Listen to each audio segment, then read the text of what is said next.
Bienvenue sur Fleur d'Avocat, le podcast où je vais à la rencontre des avocats bien dans leur robe. Aujourd'hui, mon invité est maître Laurent Fellous, qui est avocat depuis 2016 au barreau de Paris. Il exerce à son compte et pratique tout particulièrement le droit du sport. Il vous en dit plus dans son interview. Je remercie Linda Ellis pour cette recommandation. J'en profite pour vous inviter à vous inscrire à la newsletter de Fleur d'Avocat, dans laquelle j'approfondis les réflexions issues du podcast sur le développement professionnel et qui est aussi un canal de communication privilégié avec les uns et les autres et où je vous informe en avant-première des actualités de Fleur d'Avocat. Et pour pouvoir échanger avec d'autres auditeurs du podcast, le plus simple est de rejoindre le groupe WhatsApp de Fleur d'Avocat en écrivant un email à l'adresse whatsapp@fleurdavocat.fr. Vous recevrez un email automatique avec un lien pour rejoindre le groupe. Voilà, je vous souhaite une très bonne écoute et je vous dis à la semaine prochaine. Bonjour Laurent Fellous. Bonjour à toi. Merci d'être mon invité sur Fleur d'Avocat. Merci à toi pour ton invitation. Alors Laurent, raconte-moi comment et pourquoi tu es devenu avocat. Alors c'est une très longue histoire. Non, elle est très courte, c'est assez simple. Il s'avère que depuis plus jeune âge, je sais que ça va être une histoire un petit peu bateau, mais je déteste l'injustice. Alors il est évident pour tous les avocats qui exercent depuis un petit moment, c'est qu'on ne défend pas forcément la justice. On comprend assez rapidement quand on commence à exercer, mais c'était l'idée de base. J'avais subi une injustice terrible quand j'étais en CE2, si tu veux tout savoir. Ouais. Vas-y, je vais tout savoir. En fait, j'avais une camarade de classe qui se baladait entre les chaises, en dessous, qui se baladait alors qu'elle n'avait pas le droit, bien évidemment. Et quand on est jeune, je sais pas si tu te rappelles, tu te balances avec la chaise. Tout à fait mon genre. Voilà, un grand classique.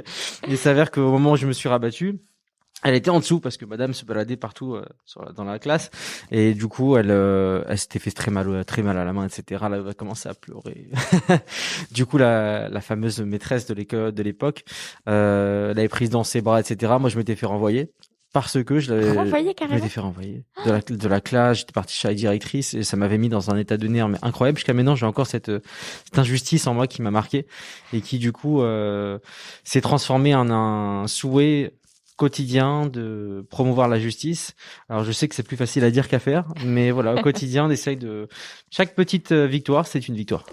Et donc sentiment d'injustice, en tout cas sensibilité à la notion d'injustice, tu finis tes études, ton secondaire, tu files directement en études de droit ? Pas tout de suite parce que du coup j'avais une famille qui voulait que je fasse autre chose. Que voulait ta famille ? Voulait que je sois dentiste. Oui, c'est pour ça que dans l'ascenseur tu disais je suis entourée de pharmaciens. Voilà, exactement, etc. pharmacien, dentiste, on est tous dans le milieu médical dans la famille, etc. Donc du coup voilà, forcément la pression familiale a joué. Et j'avoue que je voulais faire ça, j'avais cette envie-là, mais j'osais pas forcément me l'avouer. Voilà, parfois on a du mal à se l'avouer, de reconnaître certaines choses. Donc du coup j'ai suivi la pression. J'ai tenu 2 mois, j'étais très bien, j'ai fait des très bons résultats au concours. C'est quoi ? C'est PCM1, c'était les concours de médecine. Donc j'ai fait une prépa, franchement je faisais du bon boulot. Mais au bout de 3 mois, je voyais que ce que je faisais, ça me plaisait pas du tout, donc j'ai même pas poursuivi quoi. J'ai tout de suite arrêté, sans passer les examens ni rien parce que ça m'intéressait pas. J'y suis allé pour la forme quoi. Et puis du coup, voilà, dès que j'ai pu, je me suis inscrit en droit à la Sorbonne et j'ai suivi mon cursus qui m'a mené à la profession d'avocat. Ouais, et du coup, comment est-ce que ta famille a réagi à cette trahison de... En fait, elle voyait seulement que j'étais pas heureux et je pense que, comme tout mère digne de ce nom, elle m'a dit voilà, si t'es pas heureux, le plus important c'est que tu le sois. Et donc du coup, elle a suivi mon choix et elle a accepté. Et en fac de droit, du coup, tu t'y es retrouvé tout de suite ou... Ouais. J'ai tout de suite aimé ce que je faisais. Après, à part les matières mineures, dont tu te souviens, j'imagine, qui n'étaient pas forcément toujours très très passionnantes. Histoire du droit romain. Des choses voilà, comme c'est ça. Après, il y a certaines choses qui étaient parfois intéressantes. C'est vrai, c'était intéressant pour la culture. Mais dans l'idée générale, ce qu'on apprenait, c'était vraiment toujours, j'adorais passionnément. Et puis même dans la logique qu'on avait, etc. C'était intéressant. Et puis même que je sortais d'un bac S, donc du coup, j'avais tout de suite ce raisonnement-là qui est propre aux personnes qui avaient fait un bac S. Et j'ai tout de suite apprécié et j'ai poursuivi dans cette voie-là. Et alors, comment est-ce que tu as poursuivi dans cette voie-là ? Comment est-ce que tu as fait tes différents choix ? Est-ce que tu as fait... Quelles ont été tes expériences professionnelles ? Enfin voilà, comment est-ce que tu as poursuivi ? Alors donc Comment j'ai fait ces choix-là? Écoute, ça s'est fait naturellement. Qu'est-ce que tu as fait comme choix déjà? Tout d'abord, j'ai fait le cursus habituel. J'ai fait licence de droit privé. Ouais. Je suis resté à la Sorbonne en master 1. J'ai fait un master 1 de droit privé. Ouais. Et ensuite, j'ai fait un master 2 de droit du sport à la Sorbonne. J'avais des possibilités de me rendre dans d'autres facultés parce qu'il y avait plusieurs masters 2 en droit du sport. On va y revenir, j'imagine. Ouais. Mais il s'avère que je préférais rester proche de ma famille. Et donc, voilà, encore une fois, l'aspect familial qui a joué. Et là, c'était moi qui ai pris la décision et pas quelqu'un d'autre qui me l'avait soufflé. Et du coup, comment, quand tu vas vers un master 1 de droit privé, comment est-ce que tu te projettes dans ton futur professionnel? Je me projetais dans tous les cas dans plus le monde des affaires que dans le domaine du droit public, c'est sûr, parce que c'est le principe du droit privé. Même s'il s'avère que après un certain temps, j'ai appris avec la pratique que le droit du sport a une composante assez importante de droit public. Donc du coup, l'idée c'était de me lancer dans le monde des affaires. Je savais que le sport avait une composante importante dans le monde des affaires. Et l'idée, c'était de me diriger dans cette voie-là. Donc, assez tôt, j'ai l'impression que tu as eu ce prisme droit du sport qui est apparu dans ton parcours.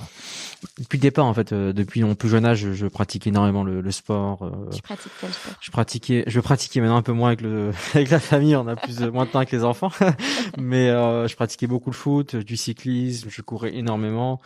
Je courais quasiment 3 heures par jour, donc ce qui s'était pas recommandé d'ailleurs. Maintenant, on dit que c'est passé, c'est pas bien, mais voilà, à l'époque, voilà, il y avait une grosse composante sportive, et puis ensuite, maintenant un peu moins, mais je suis toujours à l'actualité. Je faisais même des chroniques sportives dans une petite radio pendant mes études, parce que j'adorais parler de sport. Je lisais l'équipe depuis que depuis j'ai 10-11 ans. C'est pour dire quoi. Quand mes copains de classe lisaient des magazines de Mickey que je lisais aussi. Moi, en parallèle, je lisais en plus l'équipe. J'étais abonné, je sais plus à quel âge, mais assez jeune, quoi. Ouais. Et donc, du coup, parce qu'il y a une différence entre être très sportif et vouloir faire du droit du sport. C'est sûr. Donc, toi, tu avais identifié assez tôt que c'était un domaine dans lequel un domaine juridique dans lequel tu pouvais te spécialiser, qu'il y avait des avocats qui faisaient ça, je veux dire que ça pouvait être une spécialisation et un thème d'exercice, quoi. Alors, il s'avère que déjà, il y a eu forcément la passion de la pratique, la passion du suivi du sport.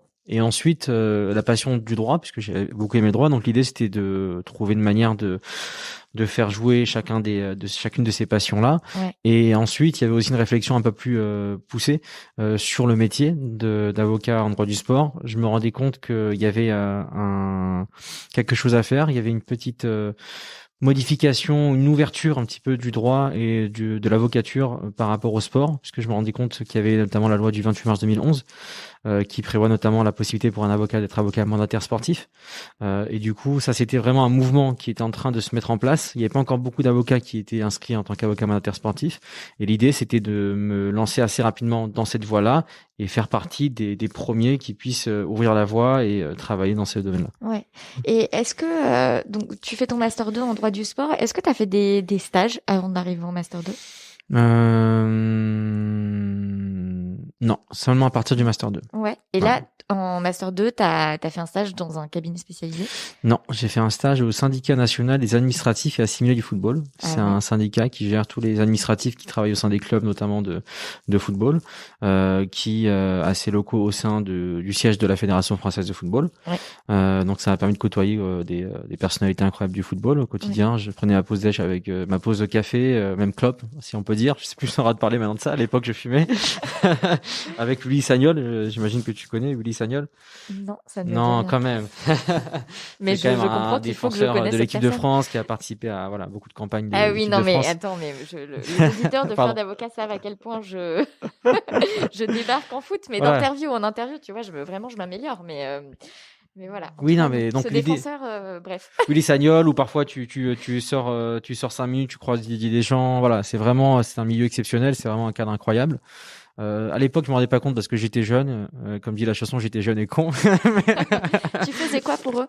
Comment? Tu faisais quoi chez eux? C'était un premier stage, donc voilà, j'avais pas une grande expérience. Je dis clairement, voilà, je pense que toutes les personnes qui ont commencé un premier stage, on sait rien faire. Donc du coup, c'était plus un apprentissage qu'un apport que je pouvais donner au syndicat. Mais c'était assez transversal, c'était faire salarié. L'idée, c'était comme c'est un syndicat, donc l'idée c'est d'accompagner en droit du travail les salariés dans leurs problématiques quotidiennes et du coup leur donner des informations quotidiennes pour qu'ils soient bien accompagnés dans les problèmes qu'ils peuvent avoir avec leur employeur. Ouais. Et j'ai l'impression en t'entendant que c'était que tu te projetais dans un exercice où assez vite tu voulais t'installer à ton compte et tu vas te développer. Ouais. Enfin, tu vois, tu dis voilà, je sentais que c'était un marché qui s'ouvrait. Je voulais un peu faire partie des premiers à avoir une étiquette de spécialisation en droit du sport, à être mandataire sportif, Ouais. etc. Donc tu te projetais vraiment dans je deviens avocat et je m'installe. Oui. Alors, c'était pas par rapport à la spécialisation de droit du sport, une petite précision. Je l'ai pas encore parce qu'il faut 10 ans au moins pour faire une demande. Oui, la spécialisation au sens du Et il y en a CND, pardon. plusieurs d'autres qui l'ont déjà. Mm. Donc c'était pas par rapport à cette spécialisation, c'est plus par rapport du coup à l'activité d'avocat amateur sportif qui était en plein essor et que voilà auquel je voulais participer. Mm. Maintenant oui c'est sûr que je voulais vraiment me lancer assez rapidement parce que du coup il y avait une donnée temporelle à prendre en compte. C'était du coup ce développement. Et quand on est dans un développement, l'aspect temporel joue un rôle important. Le timing, timing is the essence en anglais. Sorry for my accent. Pardon my French. Je parle bien, mais mon accent, j'arrive pas. C'est un gros problème, mais bon, j'y travaille. L'important, c'est de se faire comprendre. C'est ça, c'est l'idée. Donc, je savais qu'il y avait vraiment un timing à respecter. Il fallait se lancer dans voilà, dans ce timing-là. Et donc, du coup, il fallait que je m'insère assez rapidement dans ce créneau, quitte à ne pas faire trop de temps en tant que collaborateur. Et il s'avère qu'au-delà de ces considérations, j'avais toujours aussi je pense comme beaucoup de personnes, des problématiques à recevoir des ordres.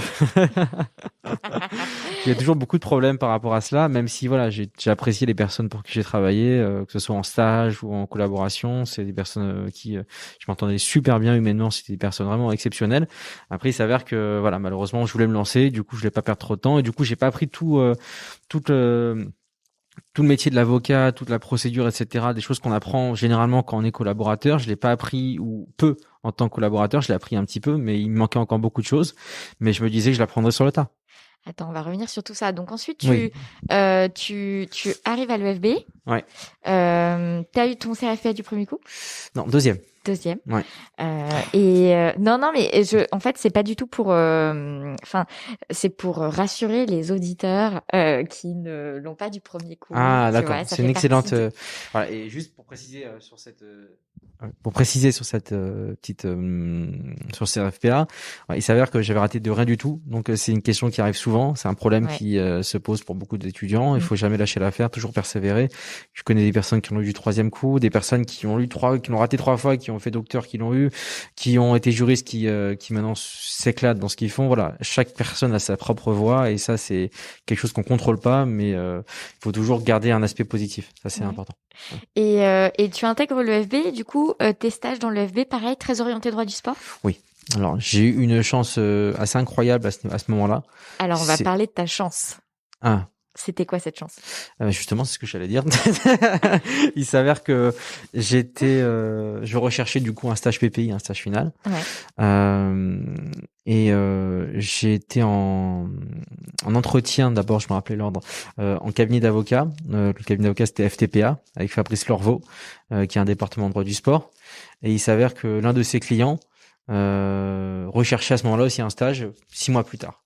Donc du coup, il m'a mis en relation avec lui. Et du coup, c'est parfait parce que pendant 1 an, il y avait un vrai suivi parce que j'ai eu la casquette entreprise et la casquette avocat avec des dossiers sensiblement similaires.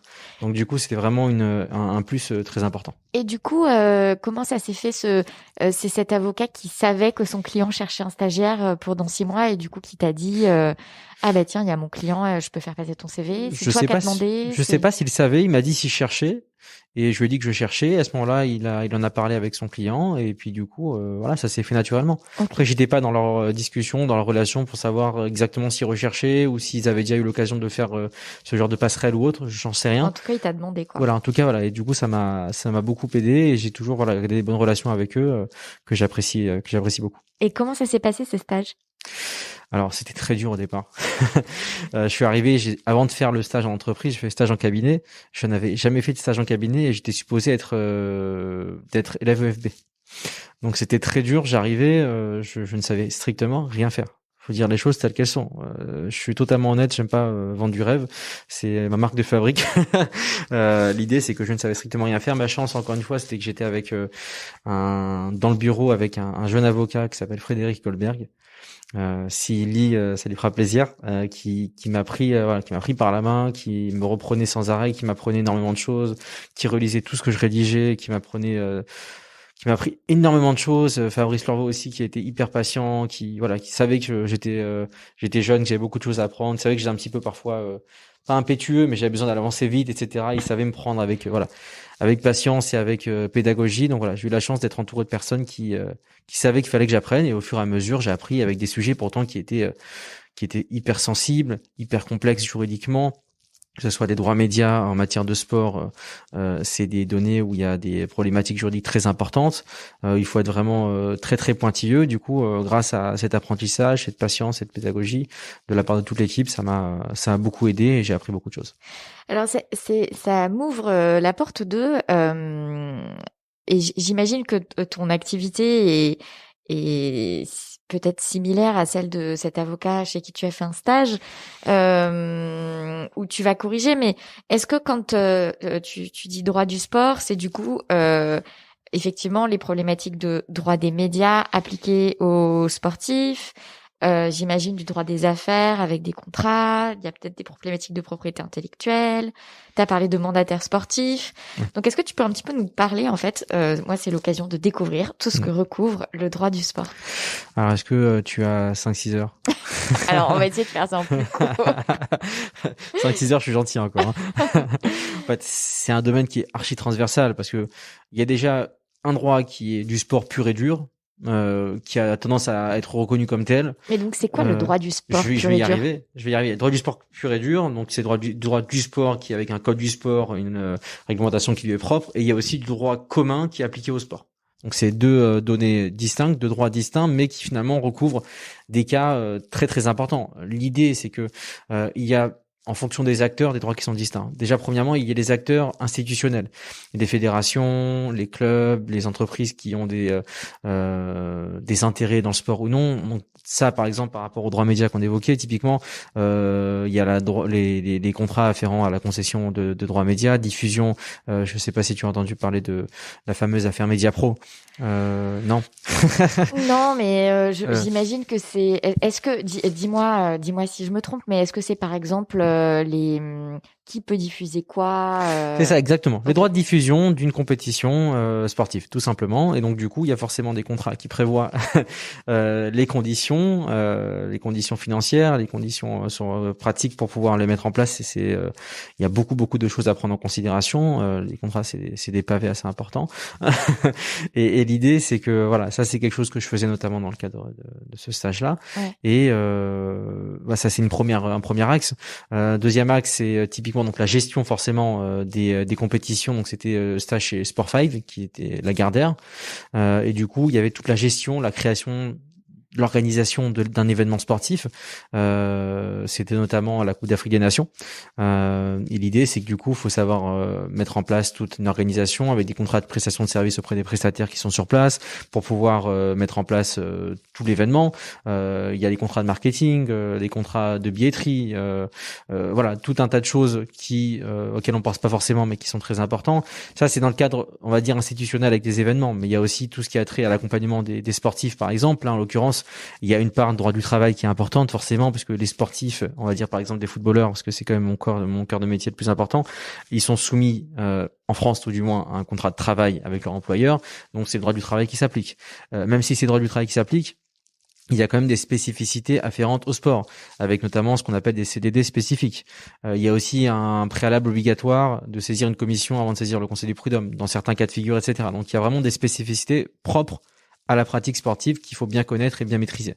Ça, c'est l'aspect droit du travail. Bon, je dis que c'est un selon, je vais essayer d'aller assez vite. Ouais. Dans les sportifs, il y a aussi forcément l'accompagnement avec le placement auprès d'autres clubs. Donc ça, c'est l'activité d'avocat mandataire sportif qui est très importante. Il faut rechercher des sponsors, négocier ses contrats avec les sponsors, négocier avec les clubs, avec le club dans lequel il apparaît, dans lequel il joue, dans le club il va éventuellement jouer, négocier des conventions de transfert. Donc ça, c'est une première chose. Enfin, une deuxième chose. Ensuite, il y a l'aspect représentation représentation dans le cas des contentieux que le joueur pourrait avoir dans le cadre de sa pratique sportive. Typiquement des contentieux fédérales, s'il est suspendu quelques matchs, etc. Il y a des commissions fédérales qui sont propres. Ensuite, il y a le tribunal administratif, donc il y a le droit administratif qui va être compétent. Dans ce cas de figure, je ne vais pas entrer en détail sur les origines juridiques de cette compétence, mais voilà, ça c'est encore un point assez important.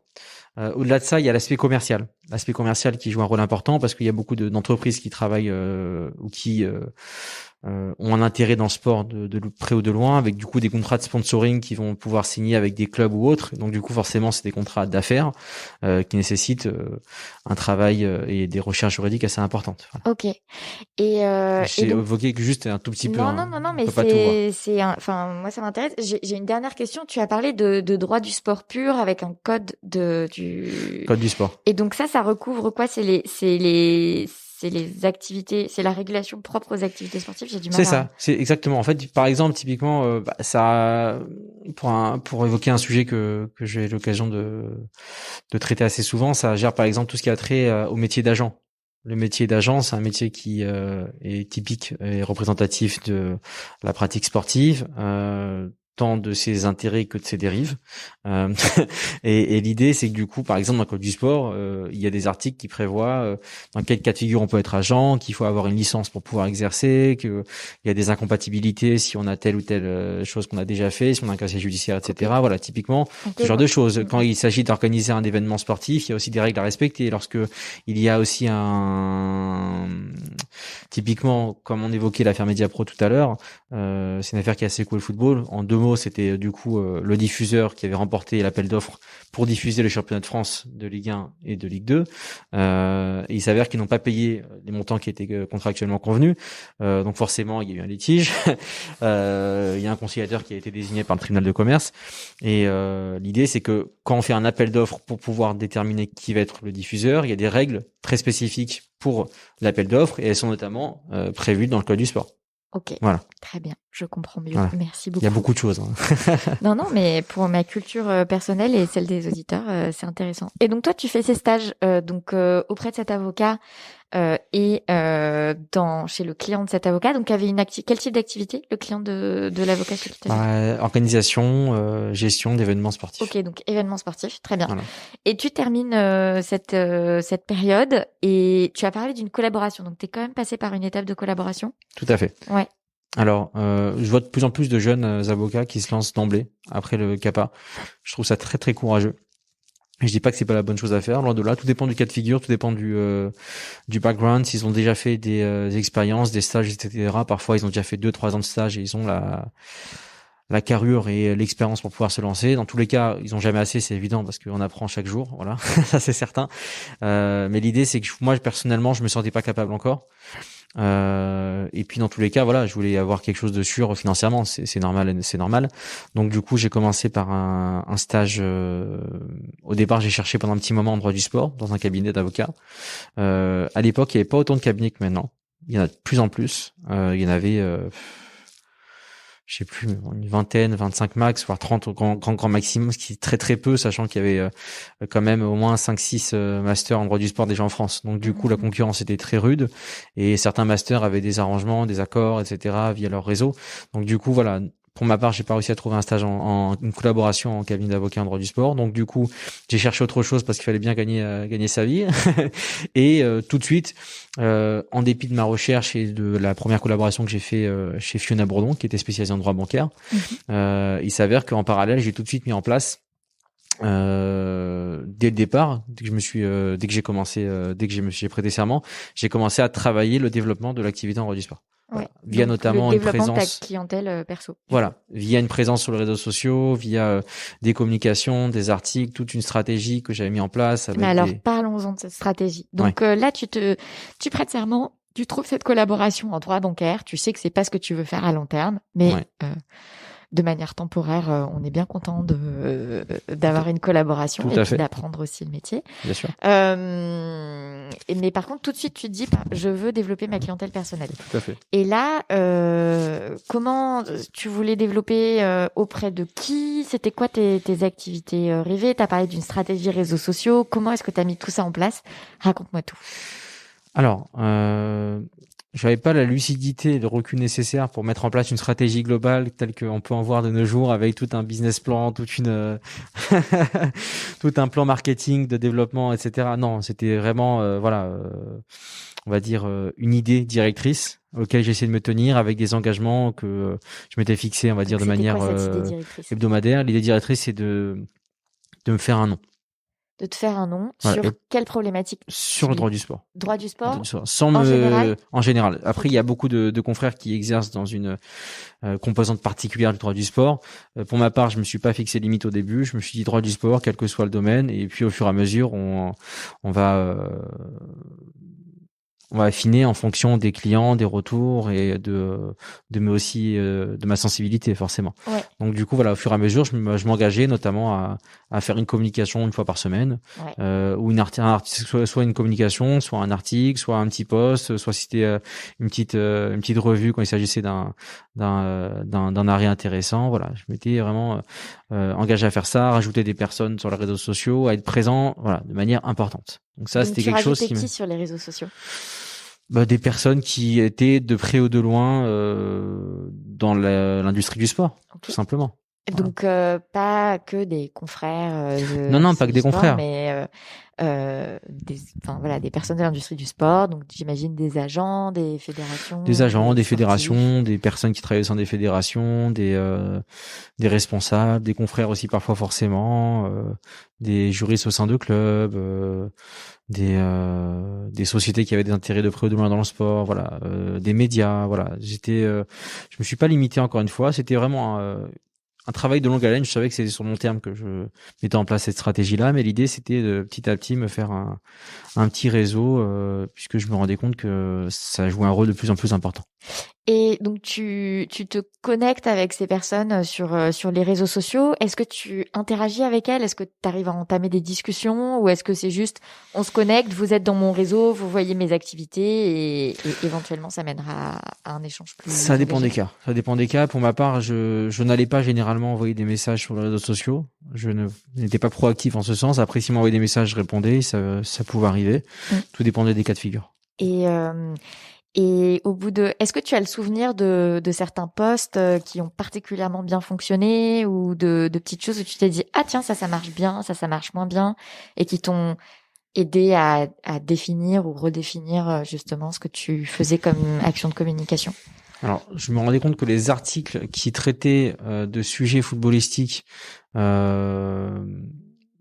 qui avait un lien avec l'actualité, généralement, il a emporté des réactions assez importantes. Ouais. Voilà. Donc ça, c'était typiquement, je sais pas, il y a eu l'affaire Lassana Diarra. C'était un footballeur qui avait, c'est une histoire de clause sous seing privé pour ceux qui suivent l'actualité sportive, ils s'en souviendront. Et du coup, l'idée, c'est que j'avais fait un article là-dessus. Et il y avait pas mal de retours, des articles sur des jurisprudences assez intéressantes de football ou autres. D'ailleurs, l'e-sport aussi, ça avait pas mal réagi, puisque du coup, jusqu'à présent, j'ai un partenariat avec le journal Les Échos, qui a une plateforme en ligne pour des articles notamment qui ont trait au sport et à tous les autres domaines du droit et des affaires. Et du coup, j'avais fait tout un article sur le domaine de l'e-sport, qui est en plein essor également, et il y a tellement de problématiques juridiques qui se posent que du coup c'était assez intéressant, et du coup ça a apporté l'adhésion de certaines personnes, sachant en plus que ça intéresse beaucoup de monde, parce que les jeunes de nos jours, les jeux vidéo c'est leur vie, quoi. Faut dire ce qu'il en est. Voilà, mais pour mon époque aussi, c'était le cas. Je vais pas le mentir. Je me souviens des soirées qui finissaient pas. Donc voilà, c'était quelque chose. Ouais, mais moi j'ai découvert il y a pas longtemps, qu'il y avait des gens qui regardaient des parties de. C'est ça l'e-sport. C'est l'e-sport, voilà. Non mais donc, tu vois, j'ai découvert un nouveau monde s'est ouvert à moi. J'ai découvert, voilà, j'ai rencontré une personne qui potentiellement regarde des parties de e-sport, et je dis mais donc là t'es en train de regarder des gens jouer à un jeu vidéo. Il dit bah ouais, et en plus ça va hyper vite et tout, moi je comprends rien. Et c'est vrai que la voix off c'est comme un parti de football, hein, c'est la même tonalité et tout, bref. C'est un tout nouveau domaine Mais en même temps, c'est quelque chose qui a un essor exceptionnel, je Les crois enjeux pas. financiers sont extraordinaires, non? Comment? Les enjeux financiers sont extraordinaires. C'est ce que j'allais dire. C'est monstrueux. C'est monstrueux pour ma part. J'ai pas connaissance d'un sport qui ait eu un tel essor dans un délai aussi court. De ce que j'ai pu voir, et je suis l'actualité sportive depuis un petit moment. Je suis encore jeune, mais quand même depuis un petit moment. Et franchement, c'est un sport qui a des potentialités exceptionnelles. Et d'ailleurs, on le voit parce que de plus en plus de clubs de foot ont maintenant leur structure e-sport, et de plus en plus de sociétés veulent se lancer dans cette activité. Ouais. Et au bout de donc tu t'engages à ça toutes les semaines, tu postes un truc qui est lié au droit du sport avec des choses très différentes, des petits points articles, des points actus, voilà, tu navigues un petit peu. Tu as dit aussi tout à l'heure que du coup tu faisais beaucoup de sport depuis que tu es jeune. J'imagine que du foot, donc j'imagine que tu as pas mal évolué en club, etc. Est-ce que tu as aussi sollicité les personnes avec qui tu avais fait du sport jusqu'à maintenant? Est-ce que tu as été dans des clubs un peu semi-pro? Est-ce que c'était... Non, j'ai jamais joué en club. Je jouais au foot comme certaines personnes jouent, voilà, mais après je jouais tous les jours dans le stade à côté de chez moi, voilà, Okay. sans jamais passer par la stade club, même si par je trouve pas mon mot, par la case club, excuse-moi. Ça me frustrait, excuse-moi. Donc par la case club, je suis jamais passé. Après, même si j'ai eu des possibilités, mais voilà, pour moi, je voulais pas en faire mon métier. Donc je suis jamais parti dans cette voie-là. C'était juste un plaisir, une passion, parce que je pouvais parfois, je pense que ceux qui jouent au foot et qui ont joué se reconnaîtront, on peut jouer toute une après-midi, mais non-stop. À l'époque, en plus, on n'a pas de poumons, on en a 48. Donc du coup, c'est des parties qui peuvent commencer un dimanche à 13h et finir à 22h, quoi. Sans arrêt, et assez rentrant de l'école. Voilà, j'avais une petite cour à côté de chez moi, donc c'était assez agréable. Donc oui, après j'ai pas eu l'occasion de jouer en club. Donc c'était pas un réseau à exploiter? Non, pas du tout. Ok. Pas du tout. Au bout de combien de temps tu as commencé à voir les résultats de cet investissement sur les réseaux sociaux? Ça a mis beaucoup de temps. Ça a mis du temps parce que je pourrais pas te dire, je me souviens pas, j'ai pas de données en tête. 6 mois, 1 an, grossièrement, tu vois? Ouais, peut-être 6 mois, 1 an, dans ces eaux-là. Ouais. Après, c'était vraiment les prémices au tout départ. Les prémices, c'est vraiment au départ des prémices, c'est vraiment des frémissements, on va dire. Est-ce que tu peux nous décrire ces frémissements? Tes premiers je souvenirs tremblais. de tiens, j'ai l'impression qu'il y a un hameçon qui commence à prendre. Non, c'était des personnes qui commencent à nous contacter sur les réseaux sociaux, qui contactent en disant qui nous suivent et que du coup ils sont intéressés par ce qu'on fait. Voilà, typiquement ce genre de choses. Ça, c'est des choses qui sont intéressantes parce qu'on se dit que le travail paye, pas tout de suite parce que c'est un travail de longue haleine, mais voilà, c'est quelque chose qui rapporte des fruits sur le long terme, certes, mais qui rapporte. Moi, pour ma part, je me suis toujours fixé un objectif, c'est de faire quelque chose sur le long terme. Je veux pas être une étoile filante, faire quelque chose pour 1 an, 2 ans et après partir. Je sais très bien que la profession d'avocat, c'est une profession qui est très dure. C'est une profession où, comme on le sait, il y a une personne sur 3 qui la quitte au bout de 10 ans. À peu près, j'ai plus les chiffres exacts, mais c'est dans ces eaux-là. Et du coup, l'idée, c'est que il faut mettre en place une stratégie globale sur le long terme qui permette d'éviter ce genre de situation, même si au quotidien, c'est pas évident. Voilà, on sait bien qu'on est tous confrontés à des urgences, à des angoisses, à la pression du métier qui est pas évidente. Et c'est d'autant que l'activité en droit du sport implique parfois aussi des déplacements. Déjà, on sait très bien qu'en tant qu'avocat, qu'on a des audiences, des expertises à droite à gauche, c'est pas évident. Mais là, souvent, d'aller voir un joueur à telle et telle ville, on a signé à telle ou telle ville. Parfois, on doit aller à l'étranger, il faut aller en tel ou tel pays. C'est pas si évident aussi, même si quand on est jeune, on a cette envie, en tout cas moi je l'avais, de me dire ouais j'aimerais bien être un globe-trotteur, de bouger à droite à gauche, mais après quand on doit rentrer le soir à 23h, on repartir demain, quand on fait un aller-retour dans la journée, on n'est pas du tout content. Enfin, on est content, mais voilà, c'est moins kiffant entre guillemets si je me permets que ce à quoi on s'imaginait. Voilà. Ouais. Voilà. Et donc toi, au bout de 6 mois, 1 an, tu commences à avoir des frémissements. Et le premier dossier, tu te souviens? Ton premier dossier de perso en droit du sport? Je préfère pas en parler. Ok. Désolé. Non, attends, je réfléchis par rapport à comment. Non, mais je peux dire de manière indirecte. Le premier dossier, c'était un client qui m'avait contacté via une connaissance commune, et qui du coup, c'était pas via les réseaux sociaux, du coup, c'était une connaissance commune. Et l'idée, c'est que du coup, il a cru en moi parce que du coup, j'avais cette présence. Donc, c'était pas les réseaux sociaux qui m'ont permis d'avoir ce client, mais C'est les réseaux sociaux qui ont accordé une certaine légitimité. Ouais, en fait, moi, c'est ce que je dis tout le temps à mes clients, c'est-à-dire que c'est un travail sur sa jauge de crédibilité, quoi. Et du coup, c'est pas forcément des clients c'est pas parce que vous postez sur les réseaux sociaux que les clients vont venir par les réseaux sociaux, mais par contre, les clients qui entendent parler de vous par du bouche à oreille, quand ils vous cherchent, ils trouvent des choses qui viennent voir. Ah bah oui, c'est effectivement une personne qui parle de droit du sport et qui a l'air de s'y connaître, quoi. C'est exactement ça. Et ça, c'est un point très important que tu soulèves parce que du coup, ça, c'est au départ, j'ai fait de manière un petit peu artisanale. Ensuite, je me suis attaché les services d'une community manager. Donc l'idée, je mets en place un gros travail avec la community manager qui m'impose des postes assez réguliers. Et l'idée, par rapport à ce que tu évoquais, c'est que il y a forcément des clients qui arrivent via les réseaux sociaux, ça arrive. Même si c'est pas forcément les meilleurs clients. Je te dis clairement, en tout cas moi c'est mon retour.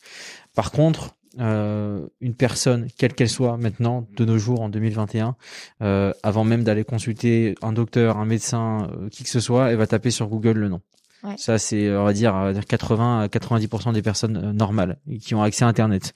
Donc forcément, il faut avoir une certaine visibilité via les réseaux sociaux, via son site Internet, via des publications à droite à gauche. Et ça, c'est capital. Parce que ça rassure. Pour ma part, même parfois, je cherche des numéros de confrères et j'arrive pas à les trouver. Et d'accord. Mais moi, on me recommande des gens pour Fleur d'avocat et je ne sais pas à quel numéro je peux les joindre. Il y a l'annuaire. C'est un vrai sujet, quoi. Oui, mais il y a aussi des annuaires où c'est pas le bon numéro. Non, l'annuaire des avocats sur l'ordre des avocats. Oui, c'est bien même avec ça, c'est pas le bon numéro quand même. Ça m'est arrivé de tomber sur des annuaires où c'était plus mon numéro, c'était pas le numéro actualisé. Ouais, ça c'est compliqué. Un vrai sujet. Mais du coup, donc toi, t'as ce premier client qui vient par le bouche à oreille. Tes publications lui donnent confiance en ton travail. Et comment est-ce que ça s'est développé après ?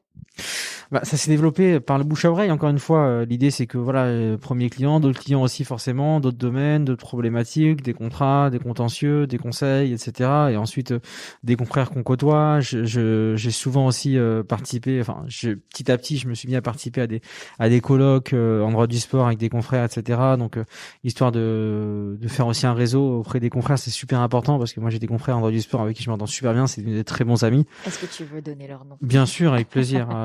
Celle que j'apprécie le plus, c'est Joël Montluy.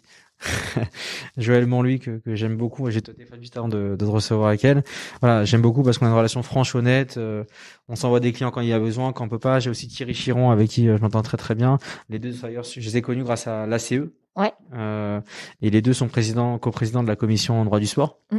Donc je m'y suis rendu une fois justement à cette commission, comme j'ai évoqué ma volonté de développer cet aspect-là. Et puis du coup, tout de suite, le contact est très bien passé avec Joël. Et du coup, maintenant, on travaille souvent ensemble. Et c'est super agréable d'avoir des personnes qui connaissent le métier, avec qui on peut parler librement, avec qui on peut échanger sur des sujets que peu de confrères maîtrisent. C'est la vérité, voilà. On peut pas interroger comme dans d'autres domaines un confrère à dire ouais j'ai telle problématique, qu'est-ce que t'en penses, que parfois il y a des problèmes très très précis, et avoir quelqu'un avec qui tu puisses échanger librement sur des problématiques très très précises et spécifiques, c'est important. Après il y en a d'autres, il y a aussi Stéphane Karian avec qui on donne des cours à l'école de Teddy Riner à la Paris School of Sports.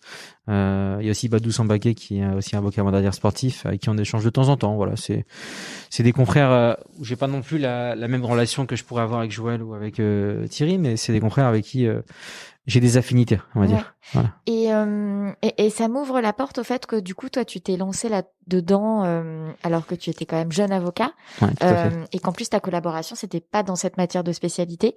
Moi, des questions qui reviennent quasiment tout le temps par mes clientes, c'est la question de oui, mais du coup, si c'est un sujet que j'ai pas encore traité, que je sais pas, etc. Toi, comment est-ce que tu gérais ces dossiers qui arrivent et t'apprends sur le tas et tu le dis, j'apprends encore tous les jours et sur le tas et tout. Comment est-ce que t'as géré ça? C'est très dur. On m'a posé la question il y a pas longtemps, justement, une jeune avocate aussi. Il y a même pas 10 jours ou 2 semaines, je me souviens plus. Et c'est vrai que c'est une problématique parce que quand on est jeune avocat et qu'on n'a pas, on n'est pas en collaboration constante, et c'est le cas de plus en plus de confrères, parce qu'il faut dire ce qu'il en est. Le statut de collaborateur, il est super intéressant, on apprend beaucoup de choses, mais c'est un statut qui est terrible aussi dans le sens où il y a beaucoup de jeunes confrères qui se font, faut dire les choses telles qu'elles sont, qui se font exploiter et qui travaillent jusqu'à pas d'heure pour des montants qui sont pas forcément très importants, même si parfois c'est intéressant, ils ont pas de vie. Bon, je vais mettre à dos une partie de la profession, donc en off. La question de base, c'était toi, comme tu apprends sur le tas. Ah oui. Comment est-ce que tu as géré cet apprentissage sur le tas? J'ai tâté tout simplement. Quand je dis j'ai tâté au fur et à mesure, j'ai appris forcément parfois je faisais appel à beaucoup de confrères, comme je l'expliquais, il y a beaucoup de droit du sport qui est du droit commun au sport aussi, donc ma chance c'est que du coup j'avais des amis qui étaient déjà avocats depuis plusieurs années. Du coup quand j'avais des problématiques, j'hésitais pas à les solliciter. Certains se reconnaîtront. Je pense à un ami d'enfance qui s'appelle Benjamin Major, qui du coup voilà était toujours hyper c'est un de mes meilleurs amis, et du coup il a toujours été hyper patient, pédagogue, il m'expliquait beaucoup de choses en matière procédurale. Dès qu'on a une petite question, c'est important d'avoir quelqu'un à qui on peut s'entretenir. Et donc du coup voilà, petit à petit j'ai appris. Après ma chance c'est que j'ai quand même fait un master de droit du sport, donc voilà, j'avais quand même la connaissance théorique. Voilà, non c'est pas ça ce que j'ai décidé, c'est que voilà la théorie je la connaissais, mais la théorie et la pratique, on sait bien que c'est pas la même chose. Et l'idée c'est que voilà, je connaissais ce qu'il fallait faire, mais entre savoir ce qu'il faut faire et le faire, il y a une différence. Donc forcément parfois il y a eu des erreurs, c'est évident. On apprend aussi via ces erreurs-là, et au fur et à mesure, voilà, on apprend de ces erreurs et on adapte, quoi, tout simplement. Et tu as évoqué tout à l'heure le fait que le droit du sport c'est très vaste, et que toi, quand tu as développé ta communication sur le droit du sport, tu as eu volontairement, tu as fait quelque chose d'assez vaste, c'est-à-dire que t'as pas cherché à te spécialiser, enfin, à t'adresser. Comment? À part le football, quand même. Tu m'excuseras de t'interrompre. Il y a quand même, football, oui, le football, ouais, c'était quand même l'axe principal, on va dire. Ok, voilà. Donc tu t'étais axé sur l'activité plus spécifique du football. Ouais. Mais après, tu vois, t'as évoqué la partie commerciale, la partie droit du sport plus pure, la partie événementielle. Enfin, t'as évoqué plein de tangentes du droit du sport. Et t'as dit, si ma compréhension est correcte, que au début tu t'étais pas dit je vais communiquer que sur le mandat sportif, ou je vais communiquer que sur ci ou que sur ça. Est-ce que au fur et à mesure de ton développement de clientèle, tu t'es dit ok, il y a des thématiques en droit du sport qui me plaisent moins, il y en a d'autres qui me plaisent plus, j'ai envie de plutôt m'axer au sein du football sur des problématiques plus particulières. Comment est-ce que ça s'est un petit peu dessiné tout ça? Grâce à l'attrait ou l'intérêt que je pouvais avoir pour tel ou tel domaine, pour telle ou telle problématique, telle ou telle question. Après, l'idée, il y a forcément des sensibilités, des sujets qui nous intéressent plus que d'autres. Et donc, c'est quoi les tiennes? Typiquement, l'activité d'avocat monétaire sportif, puisque c'était à l'origine de ma réflexion qui m'a incité à m'inscrire en tant qu'avocat monétaire sportif et à poursuivre sur cette voie du droit du sport. Donc forcément, ça, c'était un sujet qui m'intéressait beaucoup. Ce d'autant que c'est un domaine dans lequel, jusqu'à ce jour, on a plein de zones d'ombre. Et moi, personnellement, c'est ça aussi ce qui m'intéresse dans le droit du sport, c'est que il y a plein de choses dans lesquelles on est véritablement des précurseurs, où en fait, on a des débats parfois dans des colloques en droit du sport. Je sais plus, je crois que c'était les assises du droit du sport avant le Covid, donc c'était en juin 2019, je crois, et du coup, il y a eu un débat sur l'activité, et personne n'était d'accord sur une question qu'on se posait. Et c'est quand même incroyable qu'en 2021, sur une problématique juridique qui emporte des enjeux financiers aussi importants, il y ait des tels débats. Alors chacun a des arguments qui pour moi sont fondés, mais après dans tous les cas, tant qu'on n'a pas d'intervention, c'est ça, plein d'arguments possibles. C'est ça. Après ça crée un doute aussi. Du coup c'est pas forcément évident, et du coup tant qu'on n'a pas une intervention législative, c'est pas évident. Par exemple sur ce sujet en question, on a eu une intervention du barreau de Paris, puisqu'il y a le règlement intérieur du barreau de Paris qui a été modifié l'an dernier, juin dernier, et du coup il y a une petite guéguerre, puisque du coup la FFF a déposé une plainte auprès du procureur général par rapport à cette modification qui avait été faite du règlement intérieur, parce qu'il octroyait des prérogatives un petit peu plus importantes à l'avocat monétaire sportif. Et du coup, la Fédé a porté plainte. Je sais pas où est-ce qu'elle en est, la plainte, pour être tout à fait transparent. Mais voilà, c'est pour dire que c'est pas évident, et c'est un domaine dans lequel voilà, il y a beaucoup de zones d'ombre, des sujets sur lesquels on est en train d'évoluer, et c'est super intéressant, c'est passionnant. Et donc toi, tu me dis que tu as progressivement réorienté. Donc tu me parles de l'activité de mandataire sportif. Est-ce que tu as d'autres sujets qui sont un peu tes marottes principales? Oui, l'accompagnement des agents, parce que j'accompagne plusieurs agents. Donc ça, c'est justement grâce à un dossier au départ où j'avais des problématiques qui m'avaient été soumises par des agents, et puis au fur et à mesure, j'accompagne de plus en plus d'agents. Donc du coup, c'est des sujets assez intéressants, et c'est quelque chose que je maîtrise très bien. Voilà. Ok. Donc agent et mandataire sportif. Voilà, les deux axes. Voilà, après il y en a d'autres, mais voilà, l'idée il y a beaucoup de contentieux fédéral aussi. Donc contentieux fédéral, c'est des contentieux.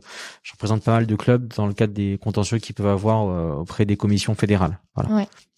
Et typiquement les clubs, les agences, c'est des clients qui te sont venus, pareil, bouche à oreille, comme tu disais. Bouche à oreille, réseaux sociaux, amis, confrères aussi parfois qui renvoient, etc. Il y a d'autres confrères aussi en droit du sport que j'ai pas cités, par exemple Thierry Grand Turco, qui que j'apprécie beaucoup, qui était lui maire de Villers-sur-Mer, je crois, l'an dernier. Pour la petite anecdote. Je sais que ça t'intéresse pas trop, mais qui du coup voilà avait fait appel à moi pour un dossier, ça s'est bien passé. Du coup, il m'avait renvoyé d'autres clients derrière. Voilà, c'est toujours comme ça. Moi aussi, je renvoie parfois à des confrères quand je peux pas traiter un dossier, que j'ai pas le temps ou que c'est pas mon domaine, parce qu'il y a des choses que je maîtrise pas forcément. On peut pas tout gérer. Le droit du sport, c'est un domaine très spécifique. Et du coup, il y a certains pans du droit du sport qui nécessite une maîtrise pas absolue, mais quand même très importante. Voilà. Ouais. Et en parallèle de tout ça, tu étais collaborateur en droit bancaire. Oui, non, ça c'était Ça a au duré fur et à combien de mesure temps ce que j'évoque. Non, mais bien sûr, mais ça a duré combien de temps ta collaboration? C'était très court. Ça a duré un peu moins de 3 mois. 3 mois. Ouais. Ok. Et ensuite, Ça, enfin, ça c'est. non, on n'en pouvait plus. L'un Ouais. l'autre, voilà. Ok. L'un l'autre, on n'en pouvait plus. C'est pas, on dit pas ça comme quand on parle dans un couple, arrangement entre amis, alors qu'en fait l'un l'autre.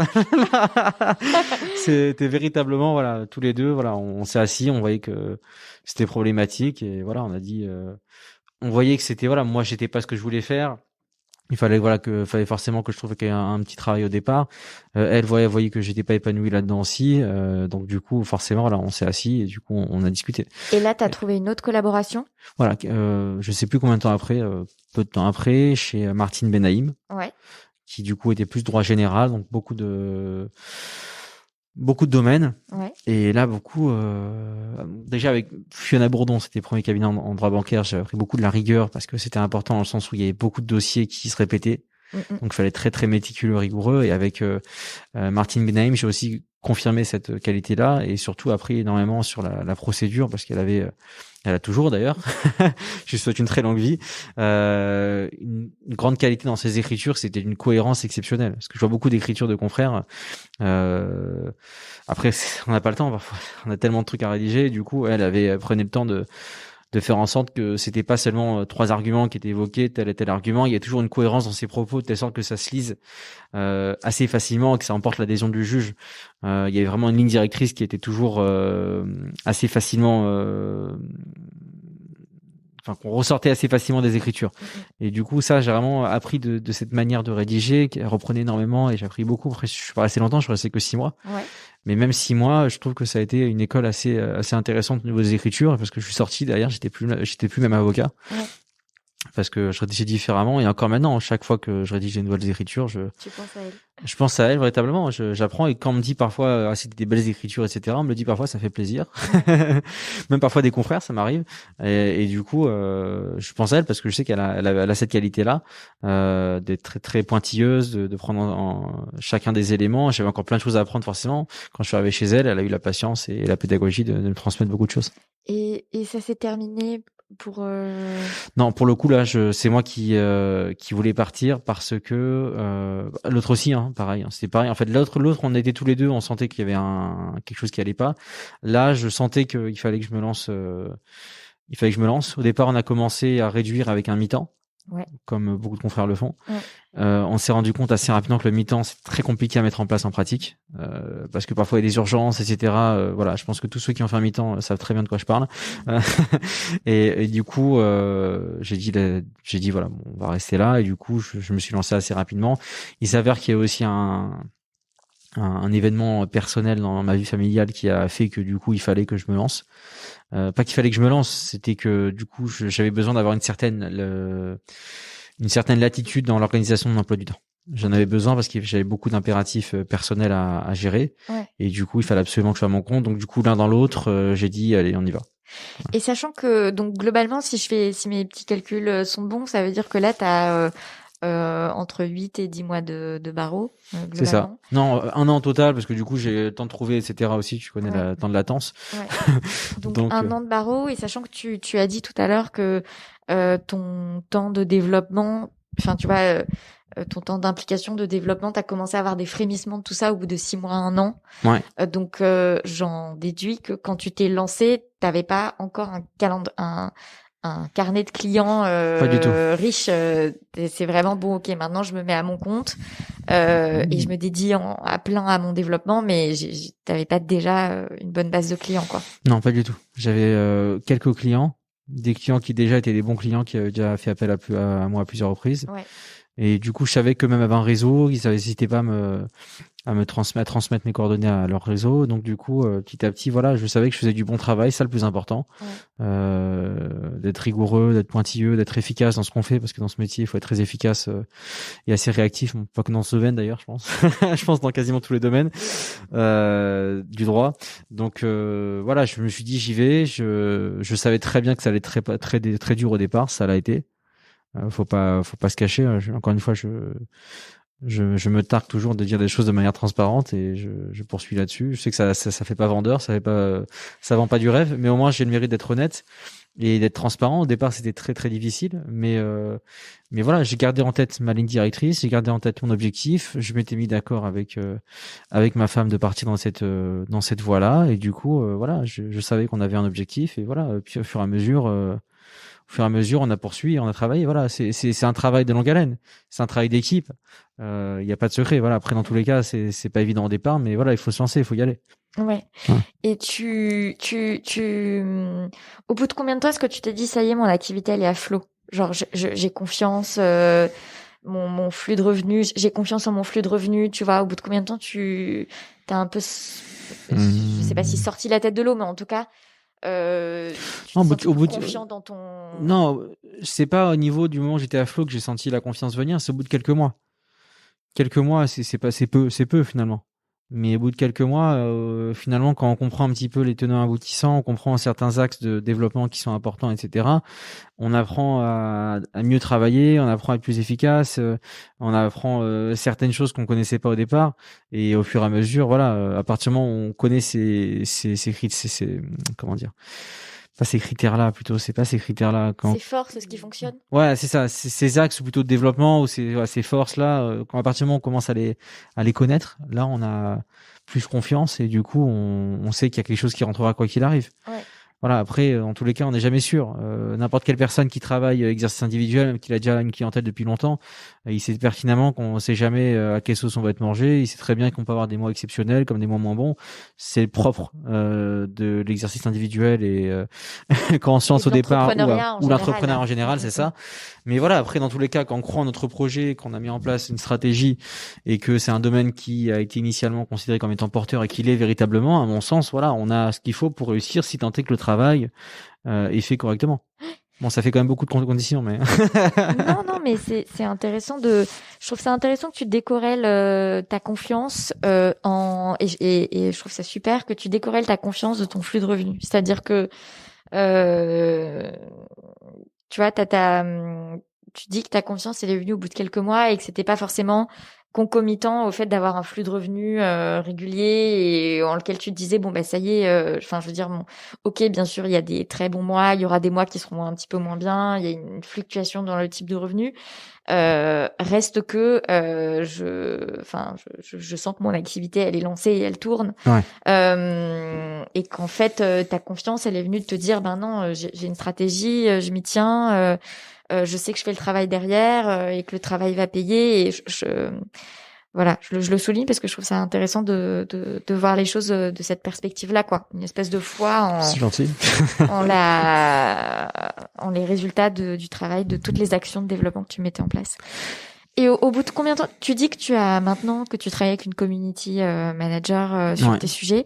Au bout de combien de temps est-ce que tu t'es dit, je vais me faire aider je vais déléguer une partie de ma communication et de la gestion de ma communication? J'essaie de me souvenir exactement de la date. Je crois 2 ans après m'être lancé. Ouais. À peu près. Tu l'as rencontré comment? C'est une femme ou? C'est une femme. Cette community manager. Je l'ai rencontré via un confrère. Ouais. Qui était aussi au sein d'Avocap. Ouais. Qui l'avait également engagé. Ouais. Et du coup, il m'avait dit que ça marchait très bien. Et du coup, c'était un investissement. Je savais qu'il fallait travailler toujours dans cet axe-là. Donc, ça s'inscrivait dans ma logique. Et à partir de là, j'ai dit, il faut y aller. Donc, voilà. Tu veux donner ses coordonnées ou? Avec plaisir, pourquoi pas. Bah, ça lui fera de la pub, hein. Avec plaisir. Mais j'envoie comment, du coup, je te... Bah, vas-y, là, tu veux dire Attends, comment elle s'appelle? je lui demande quand même d'abord. Si Ok, peut-être... tu lui demandes Je lui demande d'abord.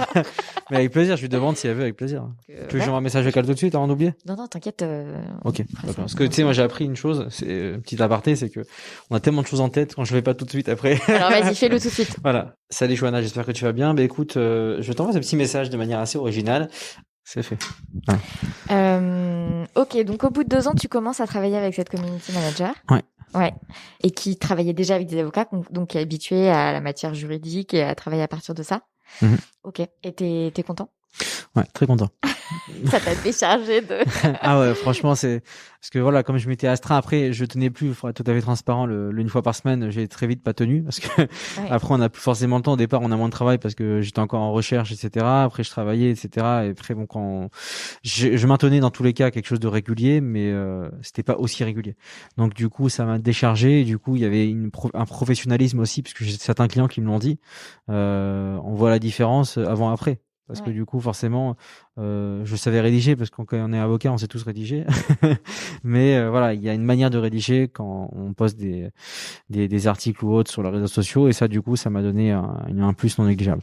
Donc, ce qu'elle te fait, c'est, elle te fait du ghostwriting. Donc, comment vous travaillez? Tu lui transmets des sujets sur lesquels tu trouves intéressant de publier, et elle te prépare quelque chose qui te permet de faire le lien entre ton activité. Ça dépend. En fait, parfois, il y a des vidéos à faire assez régulièrement. Donc, elle fait la vidéo avec toi? Non, c'est moi qui fais la vidéo. Tu fais la vidéo? Je fais la vidéo, je choisis mon sujet. Ouais. Après, elle m'astreint à faire elle me fait un programme mensuel. Ça, je préfère pas trop parler. Ok, super. Désolé, je t'ai coupé dans ton élan, du coup. Non, il n'y a pas de mal. J'aime bien transmettre des conseils, j'en fais sans arrêt parce que, en fait, excuse-moi.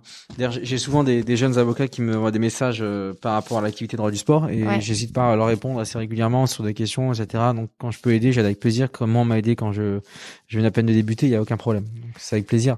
Ok, et du coup maintenant, tu as dit que tu travaillais que tu étais domicilié chez Avocap. C'est ça, tout à fait. Ouais.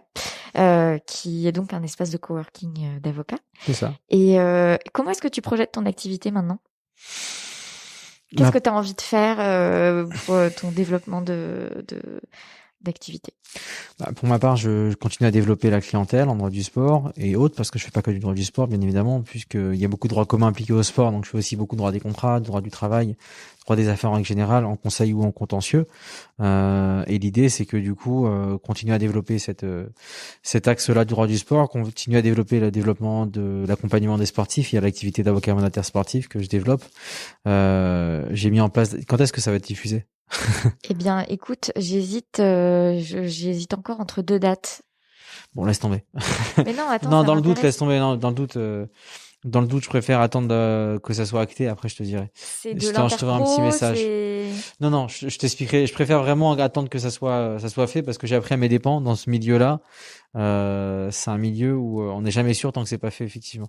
Donc du coup, voilà. Très bien. Quand ça sera fait, je t'enverrai un petit message pour te dire, voilà, tu peux le rajouter avec plaisir. Donc tu as du coup, voilà, un projet en cours de développement. C'est ça. Ok. Par rapport à une manière d'exercer ta profession. Tout à fait. Ok, très bien. Et donc continue à développer ta clientèle en droit du sport comme en droit commun. Ouais. T'as cet autre projet, du coup, je suis suspendue à tes lèvres, on le mettra en épisode en fonction de où est-ce que ça en est quand on diffuse l'interview. Des souhaits particuliers pour ce développement de clientèle? Est-ce qu'il y a un type de dossier que tu voudrais particulièrement développer? Le plus important, voilà, le métier qui me passionne, c'est véritablement l'accompagnement des sportifs, donc l'activité d'avocat mandataire sportif via la représentation de joueurs. Ça, c'est quelque chose que je veux vraiment développer, et l'idée, c'est d'assurer un suivi général global auprès des sportifs de haut niveau, et de faire en sorte que l'avocat, comme d'autres confrères le font depuis maintenant un petit moment, mais pas encore depuis très longtemps, soit un acteur sérieux pour accompagner des sportifs de haut niveau, au même titre que des grosses agences. Voilà. Ça, c'est un point important parce que l'avocat mandataire sportif joue un rôle de plus en plus important. De plus en plus de joueurs font appel aux avocats mandataires sportifs parce que ils ont plus confiance, je pense, hein, c'est mon avis.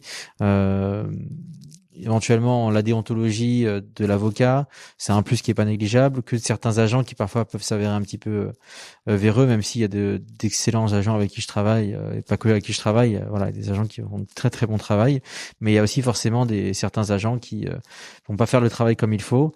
Et du coup, voilà, le fait d'avoir un avocat, ça peut rassurer certains joueurs. Et c'est intéressant parce que tu disais tout à l'heure que parmi ta clientèle et les sujets que tu avais particulièrement développés, il y avait justement le fait d'accompagner des agents, d'avoir pour clients des agents. Donc tu es le concurrent de certains de tes clients.